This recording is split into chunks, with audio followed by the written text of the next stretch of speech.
Hello friends, आपके अपने YouTube channel ज्ञान की रफ्तार में आप सभी का स्वागत है। आज हम इतिहास के एक बहुत महत्वपूर्ण टॉपिक को करने जा रहे हैं जो आपके मुगल वंश के नाम से जाना जाता है। यदि आप किसी भी कॉम्पिटिटिव एग्जाम की तैयारी कर रहे हैं और उसमें यदि इतिहास से क्वेश्चन पूछे जा रहे हैं तो आपके उस एग्ज़ाम में मुगल वंश से क्वेश्चन जरूर पूछे जाएंगे, क्योंकि इतिहास के एक महत्वपूर्ण टॉपिक के रूप में मुगल वंश जाना जाता है। तो आज हम मुगल वंश में बाबर का अध्ययन करेंगे। इस बाबर के अध्ययन में हम यह जानेंगे कि बाबर का प्रारंभिक जीवन कैसा था, फरगना का शासन बाबर को कब मिला और कब इसे मध्य एशिया से शैबानी खां के द्वारा वहाँ से खदेड़ा गया।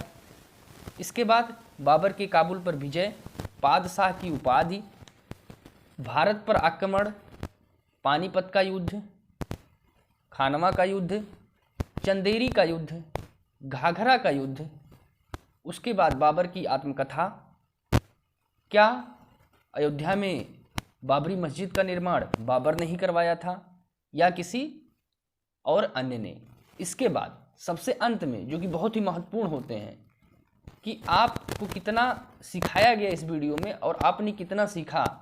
इम्पॉर्टेंट क्वेश्चंस, बाबर से संबंधित महत्वपूर्ण क्वेश्चंस, और वो क्वेश्चंस जो आपके किसी न किसी कॉम्पिटिटिव एग्जाम में ज़रूर पूछे गए हैं। तो चलिए वीडियो को स्टार्ट करते हैं। यदि आप हमारे चैनल पर नए हैं तो चैनल को सब्सक्राइब कर दीजिएगा, बेल आइकन को प्रेस कर दीजिएगा ताकि आने वाले वीडियोज़ का नोटिफिकेशन आप लोगों को मिल सके। स्टार्ट करते हैं हम बाबर के बारे में जानना और बाबर के बारे में समझना। इन सारी बातों पर आज हम चर्चा परिचर्चा करेंगे। चलिए हम पहले स्टार्ट करते हैं। बाबर, मुगल वंश में बाबर 1526 ईस्वी से 1530 ईस्वी तक जो कि उसका भारत में शासनकाल रहा। मुगल शासक वास्तव में तुर्कों की चगताई नामक शाखा के थे। चगताई ये शब्द आया कहाँ से? तो इस शाखा का नाम प्रसिद्ध मंगोल नेता चंगेज खां के द्वितीय पुत्र के नाम पर पड़ा था, जिसके अधिकार में मध्य एशिया तथा तुर्कों का देश तुर्किस्तानी थे। अच्छा, मध्य एशिया क्या है? मध्य एशिया में वर्तमान में कितने देश हैं यह आप लोग जान लीजिए, क्योंकि ये भी आपके कॉम्पिटिटिव एग्जाम में कभी कभी पूछ लेता है। तो मध्य एशिया में इस समय आपके 5 देश हैं: कजाकिस्तान, किर्गिस्तान, तजाकिस्तान, तुर्कमेनिस्तान और उज्बेकिस्तान। आगे चलते हैं हम। बाबर का पूरा नाम जहीरुद्दीन मोहम्मद बाबर था। इसका जन्म 14 फरवरी 1483 ईस्वी को फरगना में उमर शेख मिर्जा एवं कुतुलुग निगार खानम के घर में हुआ था। अर्थात इसके पिता का नाम उमर शेख मिर्जा था और इसकी माता का नाम कुतुलुग निगार खानम था। ये चीज़ आप लोग जान लीजिए। इसकी जो माता थी वह चंगेज खां की वंशज थी और इसके जो पिता थे वो तैमूर के वंशज थे। तो इस तरीके से आप कह सकते हैं कि इसमें चंगेज और तैमूर दोनों के रक्त प्रवाहित थे, यानी कि बाबर की धमनियों में एशिया के 2 वीर जातियों के रक्त का प्रवाह था। पिता की मृत्यु के बाद लगभग 12 वर्ष की अल्पायु 1495 ईस्वी में वह फरगना के सिंहासन पर बैठा। शैबानी खां ने 1501 में सर ए पुल के युद्ध में बाबर को पराजित कर मध्य एशिया से खदेड़ दिया। 1501 ईस्वी में शैबानी खां ने बाबर को मध्य एशिया से खदेड़ दिया। इस युद्ध में उज्बेकों की युद्ध नीति तुलगमा पद्धति का प्रयोग शैबानी खां ने बाबर के विरुद्ध किया था। अब हम बात करते हैं कि ये तुलगमा पद्धति क्या है, तुलगमा युद्ध नीति क्या है। तो तुलगमा या तुलुगमा के भी नाम से हम इसको जानते हैं, तुलुगमा। तो यह जो युद्ध नीति हुआ करती थी, इस युद्ध नीति में अपने विश्वस्त सिपाहियों के साथ रणभूमि में बीच में मौजूद राजा या बादशाह सेना को 4 टुकड़ों में बांट देता था। पहली 2 टुकड़ी जो होती थी वो आगे की ओर बादशाह के दाहिने और बाएं छोर की ओर हो जाती थी। अब बची आपकी 2 टुकड़ी, तो जो आपकी बची हुई 2 टुकड़ी हैं वह भी पीछे की ओर, यानी कि पीछे की ओर, बादशाह के पीछे की ओर एक दाएं और एक बाएं ओर इसी प्रकार से तैनात हुआ करती थी। सबसे आगे पंक्ति में ढेर सारी बैलगाड़ियां रखी जाती थी और उनको चमड़े के रस्सों से आपस में बांध दिया जाता था। इसके बीच इतनी जगह छोड़ी जाती थी कि 2 घुड़सवार सैनिक एक साथ निकल सकें। बैलगाड़ियों की मजबूत रक्षा पंक्ति के पीछे तोपखाना और धनुष बाण के माहिर निशानेबाज तैनात होते थे। इसकी खास बात यह थी कि इसमें एक बार में एक ही टुकड़ी बाहर निकलती और जोरदार हमला बोलकर वापस रक्षा पंक्ति में चली जाती थी।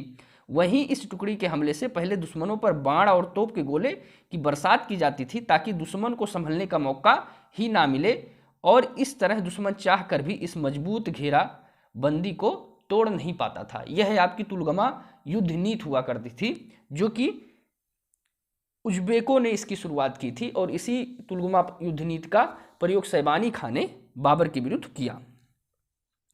1504 ईस्वी में काबुल विजय की योम 1506 में बाबर ने अपने पूर्वजों द्वारा धारण की गई उपाधि मिर्जा का क्या किया, त्याग कर दिया और एक नई उपाधि पादशाह नामक उपाधि धारण कर ली। इसके बाद क्या होता है, 1507 ईस्वी में कंधार को जीता था। 1519 से 1526 ईस्वी तक भारत पर उसने 5 बार आक्रमण किया। आलम खां इब्राहिम लोधी का चाचा था। उसने दिल्ली के राज सिंहासन पर अपना अधिकार जताते हुए बाबर को भारत पर आक्रमण के लिए आमंत्रित किया। 1524 ईस्वी में बाबर की चौथी बार भारत के अभियान के दौरान दिल्ली के सुल्तान इब्राहिम लोधी तथा पंजाब के गवर्नर दौलत खां के मध्य कटु संबंध हो गए थे। अभी कटु संबंध हुए क्यों, तो मैं आगे पढ़ रहा हूँ, आपको समझ में आ जाएगा कि सुल्तान इब्राहिम लोधी ने दौलत खां को राजधानी आने का आदेश दिया था, जिसका दौलत खां ने उल्लंघन किया था। दौलत खां ने अपने पुत्र दिलावर खां को बाबर के पास इस संदेश के साथ भेजा कि वह सुल्तान इब्राहिम लोधी को दिल्ली के सिंहासन से अपदस्थ कर उसके स्थान पर उसके चाचा आलम खां को पदस्थ करने में सहायता करे। बाबर के लिए यह क्या था, स्वर्णिम अवसर था, क्योंकि उसे मेवाड़ के राजा राणा सांगा का भी निमंत्रण पहले से ही प्राप्त हो चुका था। बाबर को विश्वास हो गया कि भारत विजय का अब अवसर आ गया है। अब इसके बाद हम जो महत्वपूर्ण युद्ध लड़े गए बाबर के द्वारा उनको हम जानेंगे, और लास्ट में मैं आप लोगों को एक ट्रिक बताऊंगा कि बाबर ने जो भारत में युद्ध लड़े थे उसको कैसे याद रखें, और आप कभी भविष्य में उसके बाद इस युद्ध को भूल नहीं सकते। और आपके कॉम्पिटिटिव एग्जाम में यदि इस युद्ध से रिलेटेड क्वेश्चन पूछे जाएंगे तो आपको ये सारी युद्ध याद मिलेंगे और आप एग्जाम में इन प्रश्नों को गलत नहीं करेंगे। तो मैं लास्ट में आप लोगों को एक ट्रिक बताऊंगा, तब तक वीडियो में आप लोग बने रहिए। अब हम चलते हैं पानीपत के प्रथम युद्ध पर। तो पानीपत का प्रथम युद्ध 21 अप्रैल 1526 को बाबर तथा इब्राहिम लोधी के बीच हुआ। बाबर के पास विशिष्ट सुविधाएं थी। उसके तोपखाने ने इस युद्ध में आश्चर्यजनक कार्य किया। इब्राहिम लोधी की सेना संख्या में अधिक होते हुए भी पराजित हुई। इब्राहिम लोधी रण क्षेत्र में मारा गया।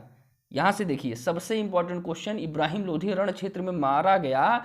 दिल्ली सल्तनत काल का एकमात्र सुल्तान जिसको रण क्षेत्र में मृत्यु प्राप्त हुई।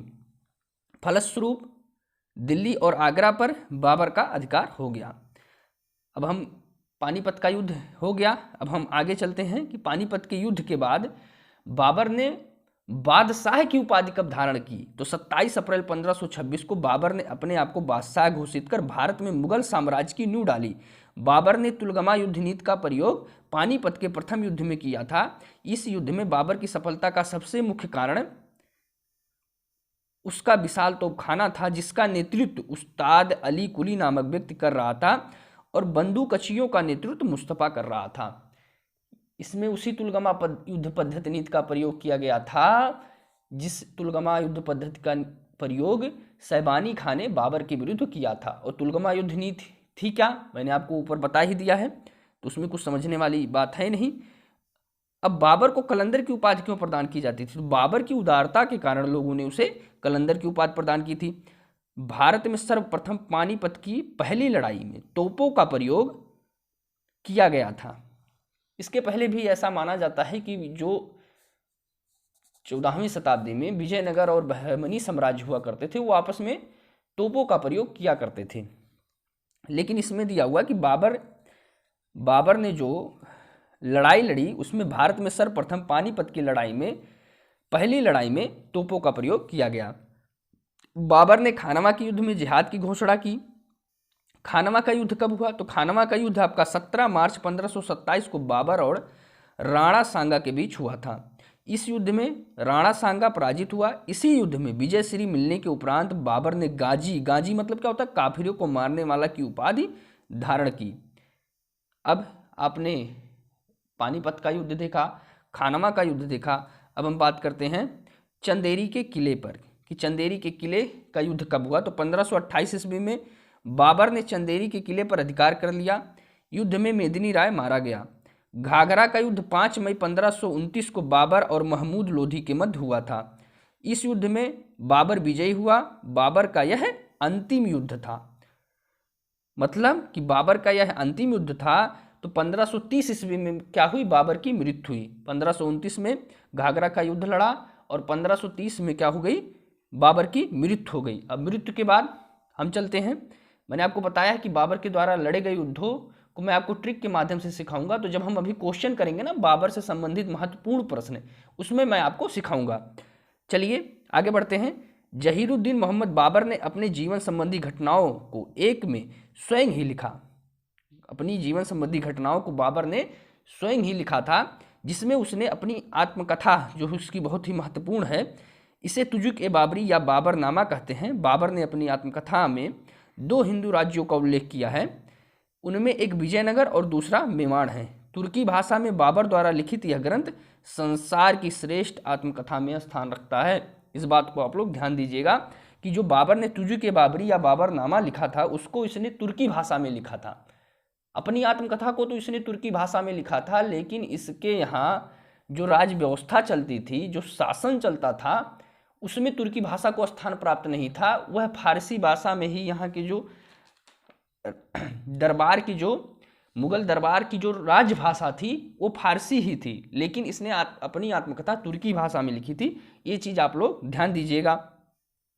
अब हम आगे बढ़ते हैं कि तुर्की भाषा में तो इसने आत्मकथा लिखी अपनी, लेकिन इसका फारसी में अनुवाद किसने किया, तो अकबर ने अब्दुल रहीम खान खाना द्वारा बाबरनामा का फारसी में रूपांतरण करवाया। इसके अतिरिक्त बाबर द्वारा पद्य रचनाओं का संकलन दीवान में किया गया, जो तुर्की भाषा में श्रेष्ठ स्थान रखता है।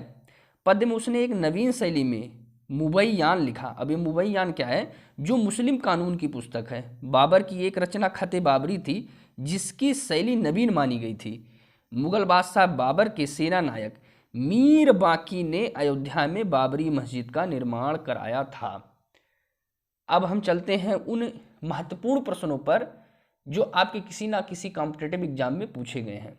मैं यह जो प्रश्न का कलेक्शन लेके आया हूँ, यह यूपीपीएससी की घटना चक्र से संबंधित है। लेकिन ऐसा नहीं है कि ये क्वेश्चन बस आपके यूपीपीएससी या सिविल सर्विसेज विद्यार्थियों के लिए ही महत्वपूर्ण है। यह जो क्वेश्चंस हैं, यह आप सबके लिए महत्वपूर्ण है। जो भी कॉम्पिटिटिव एग्जाम की तैयारी कर रहा है, चाहे वह यूपी बीएड का एंट्रेंस एग्जाम ही क्यों ना देने जा रहा हो, उसमें भी हिस्ट्री पूछी जाती है, तो वहाँ भी इससे संबंधित प्रश्न आपको मिलेंगे, देखने को मिलेंगे।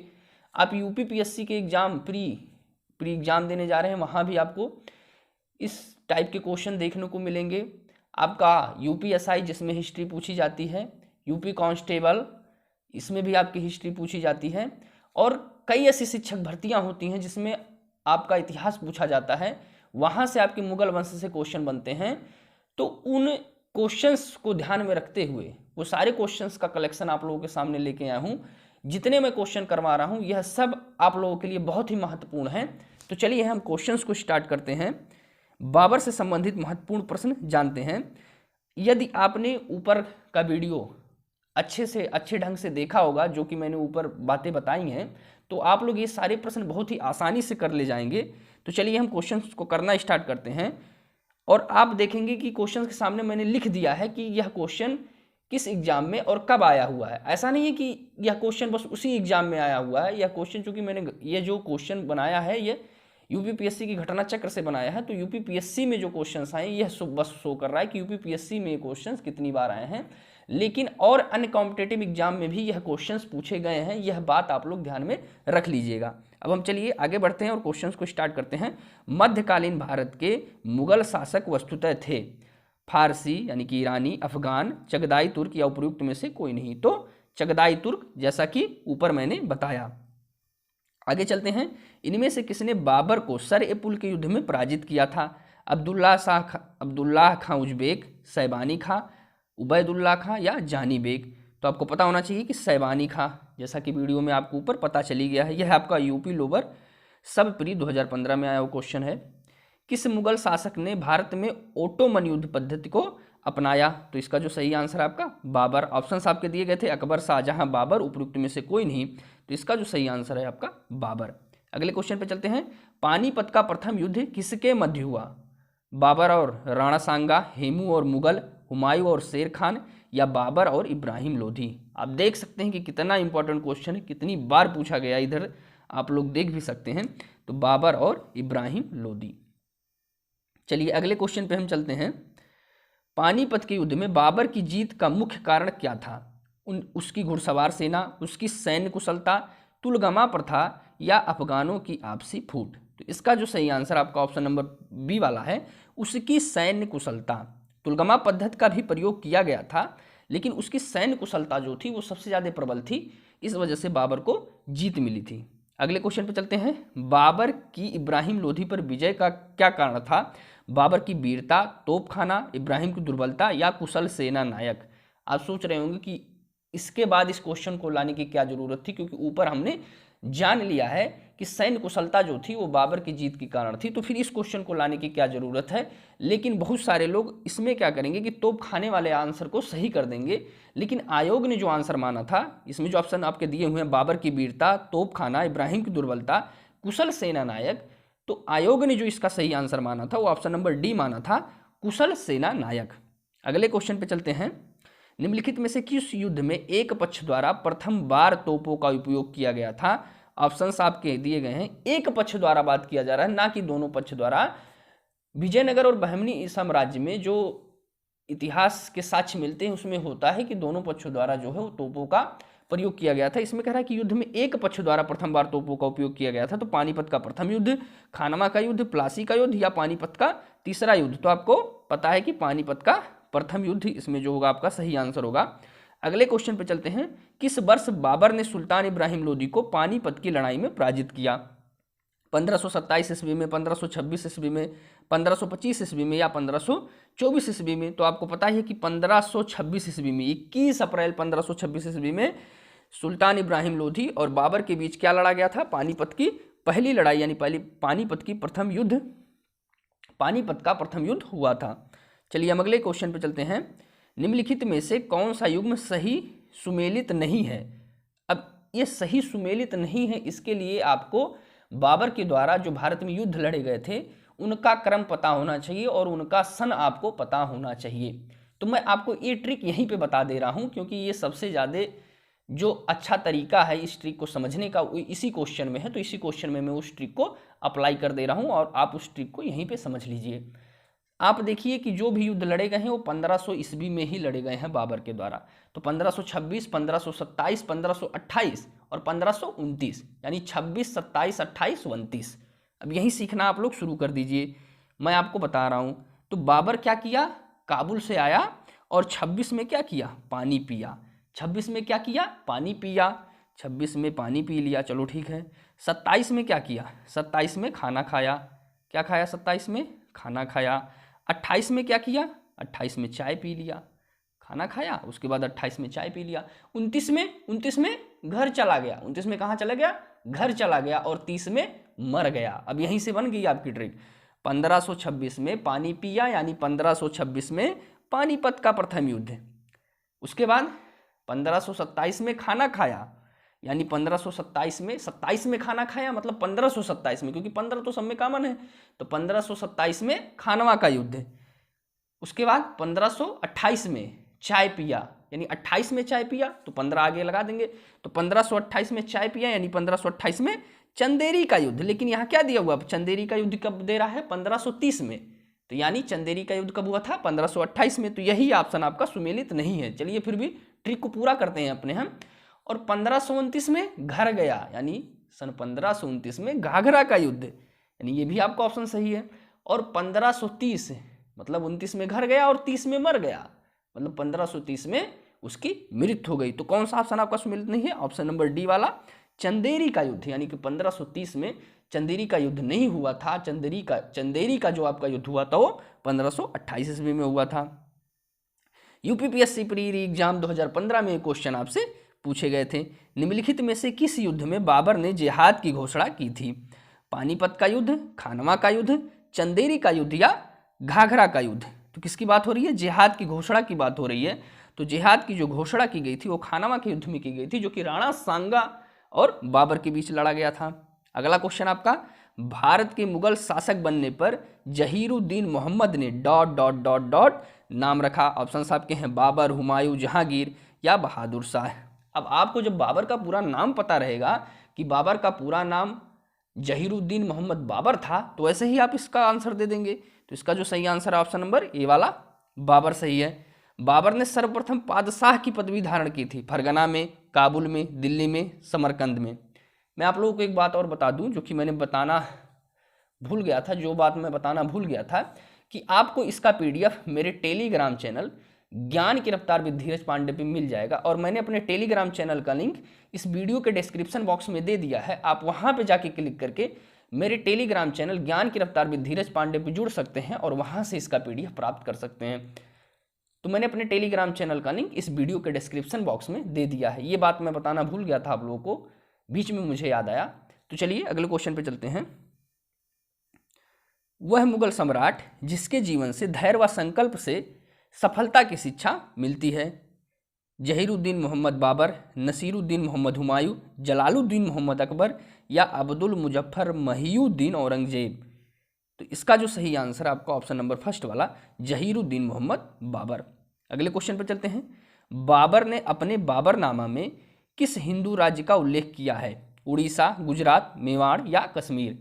तो मैं जब आपको ऊपर बता रहा था तो मैंने आपको बताया था कि मेवाड़ और विजयनगर राज्य की बात जो की थी वो बाबर ने अपने बाबरनामा, अपने आत्मकथा में, जो कि उसने तुर्की भाषा में लिखी थी, मेवाड़ और विजयनगर राज्य का, हिंदू राज्य का उल्लेख किया था। अगले क्वेश्चन पर चलते हैं। तुजुक ए बाबरी किस भाषा में लिखा गया था? फारसी, अरबी, तुर्की या उर्दू। तो इसका जो सही आंसर है ऑप्शन नंबर सी वाला तुर्की भाषा में। अयोध्या स्थित बाबरी मस्जिद का निर्माण किसने कराया था? बाबर, हुमायूं, निजामुल मुल्क या मीर बाकी। तो अयोध्या में बाबरी मस्जिद का निर्माण किसने करवाया था? मीर बाकी ने। ऑप्शन नंबर डी सही है। बाबर के साम्राज्य में सम्मिलित थे काबुल का क्षेत्र, पंजाब का क्षेत्र, आधुनिक उत्तर प्रदेश का क्षेत्र, आधुनिक राजस्थान का क्षेत्र। अब इसमें कह रहा है कि नीचे दिए गए कूटों में से सही उत्तर का चयन कीजिए। ऑप्शन ए 1 और 2, ऑप्शन बी 2 और 3, ऑप्शन सी 1, 2 और 3, ऑप्शन डी 2, 3 और 4। तो इसका जो सही आंसर आपका ऑप्शन नंबर सी है 1, 2 और 3। 1, 2 और 3 आपका है क्या? काबुल का क्षेत्र, पंजाब का क्षेत्र, आधुनिक उत्तर प्रदेश का क्षेत्र। ये तीनों क्षेत्र बाबर के साम्राज्य में सम्मिलित थे। आधुनिक राजस्थान का जो क्षेत्र था वो बाबर के साम्राज्य में सम्मिलित नहीं था। वह इस समय यहाँ पे जो अधिकार हुआ करता था वो राजपूतानों का अधिकार यहाँ पे उस समय था, जो आपका राजस्थान का क्षेत्र था। चलिए, राजपूत शासक वहाँ पे शासन किया करते थे। अगले क्वेश्चन पे चलते हैं हम। नीचे दो कथन दिए गए हैं जिनमें से एक कथन को ए और दूसरे कथन को या दूसरे को कारण आर कहा गया है। कथन ए, बाबर ने बाबरनामा तुर्की में लिखा। कारण आर, तुर्की मुगल दरबार की राजभाषा थी। ऊपर के दोनों वक्तव्य के संदर्भ में बताइए कि निम्नलिखित में से कौन सा सही है। कूट आपके दिए हुए हैं। ऑप्शन ए और आर दोनों सही हैं और ए की सही व्याख्या आर करता है। ऑप्शन बी, ए और आर दोनों सही हैं और ए की सही व्याख्या नहीं करता। कौन ए की सही व्याख्या नहीं करता? ऑप्शन सी, ए सही है पर आर गलत है, और ऑप्शन डी, ए गलत है पर आर सही है। यहाँ पे जो आपका है ऑप्शन नंबर बी वाला ए की सही व्याख्या आर नहीं करता है। ए की सही व्याख्या आर नहीं करता है। यहाँ पे आर रहेगा आपका, आर छूट गया है। चलिए कोई बात नहीं। तो इसमें से आपका कौन सा ऑप्शन सही है? तो आपका जो सही ऑप्शन है वो ऑप्शन नंबर सी वाला है कि ए सही है पर आर गलत है। ए सही है पर आर गलत क्यों है? ये सही है कि बाबर ने बाबरनामा तुर्की में लिखा, लेकिन आर गलत क्यों है कि तुर्की मुगल दरबार की राजभाषा थी। ये बात बिल्कुल गलत है। तुर्की जो थी वो मुगल दरबार की राजभाषा नहीं थी। तो मुगल दरबार की राजभाषा थी कौन? तो मुगल दरबार की जो राजभाषा थी वो फारसी थी। तो उम्मीद है कि यह वीडियो आप लोगों को पसंद आया होगा। आपको इसका पीडीएफ मेरे टेलीग्राम चैनल ज्ञान की रफ्तार विद धीरज पांडे पे मिल जाएगा, और अपने टेलीग्राम चैनल का लिंक मैंने इस वीडियो के डिस्क्रिप्शन बॉक्स में दे दिया है। आप वहां पे जाके क्लिक करके मेरे टेलीग्राम चैनल से जुड़ सकते हैं और इसका पीडीएफ प्राप्त कर सकते हैं। यदि आप हमारे चैनल पर नए हैं तो चैनल को सब्सक्राइब कर दीजिएगा और बेल आइकन को प्रेस कर दीजिएगा ताकि आने वाले वीडियोज का नोटिफिकेशन आप लोगों को मिल सके। मिलते हैं अगले वीडियो में। धन्यवाद।